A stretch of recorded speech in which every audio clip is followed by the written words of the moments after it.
नमस्कार मंडळी, मराठी बातमी यूट्यूब चॅनलवर तुमचं पुन्हा एकदा खूप खूप स्वागत आहे।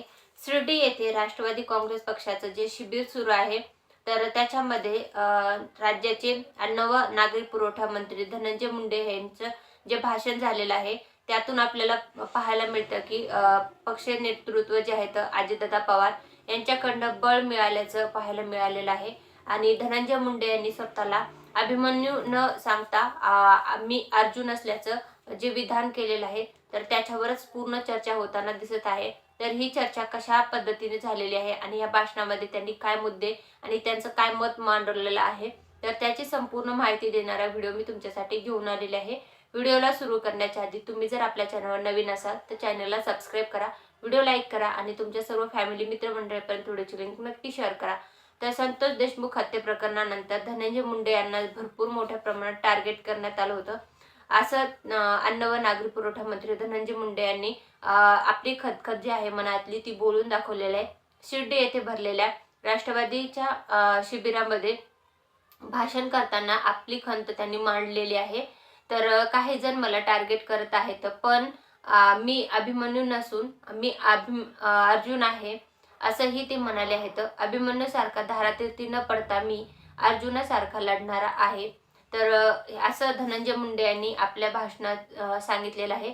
जेव्हा संतोष देशमुख सजो गावचे सरपंच संतोष देशमुख यांचं हत्या प्रकरण झालं होतं 9 डिसेंबर 2024 रोजी, त्यानंतर त्यांना जे पक्ष म्हणजे सत्तेतील आणि विरोधातील तसेच सामाजिक राजकीय स्तरावरनं जे आहे तर ते मोठ्या प्रमाणामध्ये धनंजय मुंडे यांचं पदावरनं त्यांना हटवलं जावं किंवा त्यांना कुठलंही पद दिलं जाऊ नये याच्यासाठी सगळ्यांनीच पक्षातल्या नेत्यांनी तसेच विरोधातल्या नेत्यांनीही मागणी केली होती। परंतु आता त्यांनी आपलं पहिलं मत जे आहे या भाषणातून मांडलेलं आहे।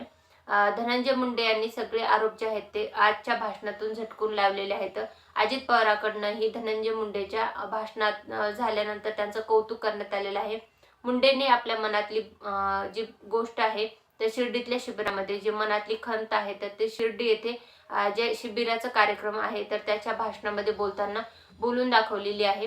तर काही लोक मला जाणीवपूर्वक टार्गेट करत आहेत, फक्त बीड नाही तर संपूर्ण मराठवाड्याची सामाजिक सलोखा जो आहे तर तो बिघडला आहे असेही धनंजय मुंडे यांनी आपल्या भाषणात म्हटले आहे। संतोष देशमुख हत्या प्रकरणातील आरोपींना फाशीवर लटकवले पाहिजे असेही ते म्हणालेले आहेत। बीडमधील 5 ते 8 गुन्हेगारांमुळे मीडिया ट्रायल झाला आणि त्यामुळे जे आहे तर बीडचा बिहार झाला असं पण कोणी म्हणत आहे। तर ते कोणी केला तेही सांगावं। वैयक्तिक विषयात पक्ष नेहमीच माझ्या पाठीशी उभा राहिला आहे।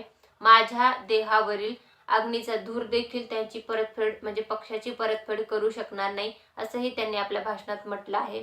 जेव्हा गरज पडली तेव्हा शत्रूंना शिंगावर घेण्यात मी मागे हटलेलो नाहीये आणि दादांना मी शब्द देतो की मी निष्ठावान कार्यकर्ता आहे।